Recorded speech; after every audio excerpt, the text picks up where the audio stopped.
అందరికీ నమస్కారం అండి. ఈరోజు కథ. సమయం రాత్రి 11 గంటలు. అసలే చాలా చికాకుగా ఉంది. అందులో ఈ చలి ఒకటి చంపేస్తుంది. ఈ ట్రాఫిక్ మీద చెప్పలేనంత కోపం వస్తుంది. 8కి బయలుదేరితే బస్టాండ్కి వచ్చేలోగా 10:30 అయ్యింది. మా ఊరికి వెళ్లాల్సిన లాస్ట్ బస్సు 15 నిమిషాల ముందే వెళ్ళిపోయిందంట. మళ్ళీ నెక్స్ట్ బస్సు ఉదయమే. ఇంకా రాత్రంతా జాగారమే అనుకుంటా. అప్పటిదాకా ఈ చలిలో ఎలా ఉండాలో ఏంటో. బస్టాండ్ అంతా ఖాళీగా ఉంది. ఎవరో నాలాగా బస్ మిస్ అయిన ఓ 5-6 తప్ప.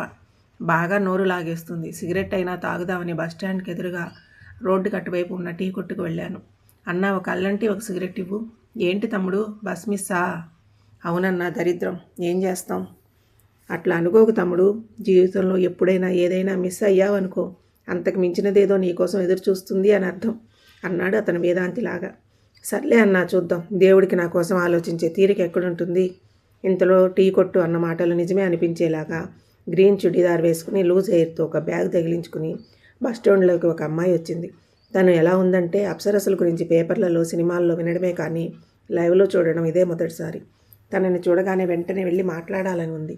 టీ కొట్టు అన్నకు డబ్బులు ఇచ్చేసి రోడ్ దాటి బస్టాండ్లోకి వచ్చాను.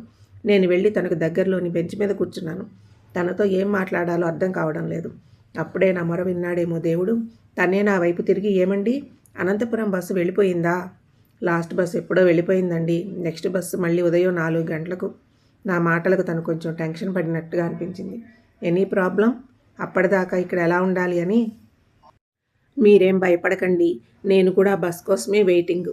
నా మాటలతో తను కొంచెం స్థిమితపడింది. తనని చూస్తుంటే మొదటిసారి బస్ మిస్ అయినందుకు ఆనందంగా ఉంది. ఇప్పుడే పాలలో మునిగి వచ్చినంత తెల్లగా ఉంది తను. నా పేరు నాని. మరి మీ పేరు? నా పేరు ఆర్త. Beautiful name. నా మాటకు తన బదులుగా చిన్న చిరునవ్వు విసిరింది. సంధ్య వేళలో సన్నని తుంపర పడుతున్నప్పుడు ఆకాశంలో విరిసిన అందమైన హరివిల్లు అంత అందంగా ఉంది తను. తన నవ్వు చూస్తూ ఓ 100 ఏళ్ళు బతికేయచ్చేమో. తను వచ్చిన దగ్గర నుండి ఫోన్ వైపు కాసేపు కూడా చూడలేదు. అంటే తనకు బాయ్ ఫ్రెండ్ లేనట్టే.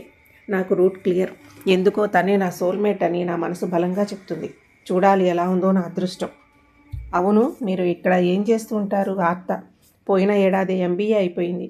సాఫ్ట్వేర్ కంపెనీలో హెచ్ఆర్గా పనిచేస్తున్నాను. మరి మీరు? నేను సినిమాల్లో పనిచేస్తానండి. డైరెక్ట్ అవ్వడానికి ప్రయత్నిస్తున్నాను. అంటే కాబోయే స్టార్ అన్నమాట. ఏమో అండి, అది కాలమే నిర్ణయించాలి. ఇంతకీ మీకు పెళ్ళయిందా? నన్నెవరు చేసుకుంటారండి? మీకేం తక్కువండి? అందంగా ఉన్నారు, చూడడానికి హీరోలాగా. ప్రేమకు చూడడానికి హీరోలా ఉంటే చాలండి. కానీ పెళ్ళికి సంపాదించే జేబు, భరోసా ఇచ్చే జాబు కావాలిలేండి.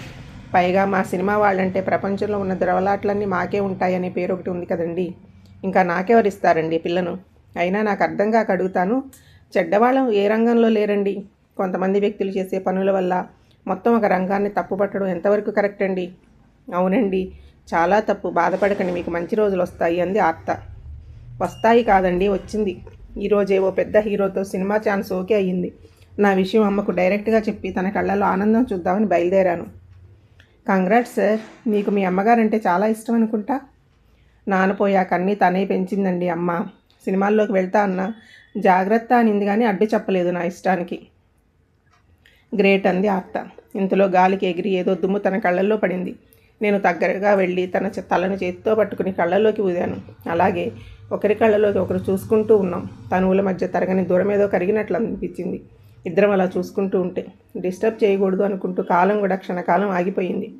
భయమో బిడియమో తెలియదు కానీ వేగంగా కొట్టుకుంటున్న తన గుండె చప్పుడు నాకు ఇక్కడికి వినిపిస్తుంది. తను సిగ్గుపడుతూ కనురెప్పలు క్షణానికి ఒకసారి కొట్టుకుంటుంది. నా కళ్ళు మాత్రం రెప్ప మూస్తే ఎక్కడ అద్భుతం జారిపోతుందో అని రెప్ప వేయడం మరిచింది. తను తల ఉంచుకుంది. అప్పుడు ఈ లోకంలోకి వచ్చి దూరంగా జరిగాను. ఇద్దరం కాసేపు ఏమీ మాట్లాడుకోలేదు. కానీ మా ఇద్దరి మధ్య మౌనం మాత్రం జన్మకు సరిపోయే ఊసులు ఆడుతుంది. కాసేపు తర్వాత, ఇంతకీ మీరెందుకు వెళ్తున్నారు అడిగాడు నాని. పెళ్లి చూపులండి. మా నాన్నతో రోజు ఇదే గొడవ. నాకు ఇప్పుడే పెళ్లి వద్దు అన్నా వినడం లేదు. చూడాలి ఎలాంటివాడు వస్తాడో. మీకు ఎలాంటివాడు కావాలండి? నాకంటూ ఓ మనసు ఉంటుంది అని అర్థం చేసుకుని నా ఇష్టాన్ని గౌరవిస్తే చాలు. పెద్ద కోరికలేం లేవు నాకు. అలాంటివాడు సినిమా వాడైనా పర్లేదా? నేను ప్రేమించేది మనసును, పెళ్లి చేసుకునేది మనిషిని. అంతేకాను తను చేసే పనిని కాదు. తను ఆ మాట అంటున్నప్పుడు సిగ్గుతో తన బుగ్గలు ఎరిపెక్కడం, నా కళ్ళలోకి చూడలేక తలదించుకోవడం నా కళ్ళు దాటిపోలేదు. ఇద్దరం ఏవేవో మాట్లాడుకున్నాం కాసేపు ఇద్దరం కలిసి మొబైల్లో సినిమా కూడా చూసాము. తెలియకుండానే తనతో 1000 జన్మల బంధం మీద ఉందనిపించింది. తనతో మాట్లాడుతూ రాత్రంతా ఎలా గడిచిపోయిందో కూడా తెలియదు. టైం చూస్తే సమయం 3:45 అయ్యింది. ఇంకో 15 నిమిషాల్లో బస్సు వస్తుంది. టీ తాగుతావా? సరే, ఒక్క నిమిషం ఆగు, ఇప్పుడే తెస్తాను. కొన్ని రోడ్డు దాటి టీ షాప్ దగ్గరికి వెళ్ళాను. అన్నా 2 టీ ఇవ్వు. టీ కొట్టు అన్న నన్ను విచిత్రంగా చూస్తున్నాడు. ఇంతకీ 2 ఎందుకు తమ్ముడు?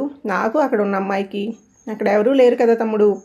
నేను చాలాసేపటి నుంచి చూస్తున్నా. అక్కడ నీలో నువ్వు మాట్లాడుకుంటూ ఉంటే ఇయర్ ఫోన్స్ పెట్టుకుని ఫోన్ మాట్లాడుకుంటున్నావు అనుకున్నాను. సరిగ్గా చూడన్నా, అక్కడ అత్త అని ఒక అమ్మాయి ఉంది. ఆ అమ్మాయినా అంటే నేను విన్నదంతా నిజమే అనుకుంటా. ఏం విన్నావు? 1 సంవత్సరం క్రితం ఆర్తి అనే అమ్మాయి పెళ్లి చూపుల కోసం ఇంటికెళ్తూ ఆ రోడ్ మీద యాక్సిడెంట్ అయి చనిపోయింది. అప్పుడప్పుడు తనకు నచ్చిన కొంతమందికి కనిపిస్తూ ఉంటుంది అని అంటూ ఉంటారు కొందరు. ఆ అన్న మాటలు విన్న తర్వాత వెనక్కి తిరిగి చూస్తే అక్కడ ఖాళీ బెంచ్. చుట్టూ చూసా, ఎవరూ కనిపించలేదు. ఒక్క క్షణం గుండె ఆగిపోయింది. అంటే నేను ఇప్పటిదాకా మాట్లాడింది అనంతపూర్ అంటూ కండక్టర్ నిద్రలేపాడు. ఏంటి బాబు, ఊరొచ్చినా దిగకుండా అలా పడుకున్నావు? ఒక్క క్షణం నాకు ఏం జరుగుతుందో అర్థం కాలేదు. అంటే ఇప్పటిదాకా నేను అమ్మాయితో మాట్లాడడం, టీ షాప్ వాడు దెయ్యమని చెప్పడం అంతా కళ? ఇంకా నయం, నిజం కాలేదు.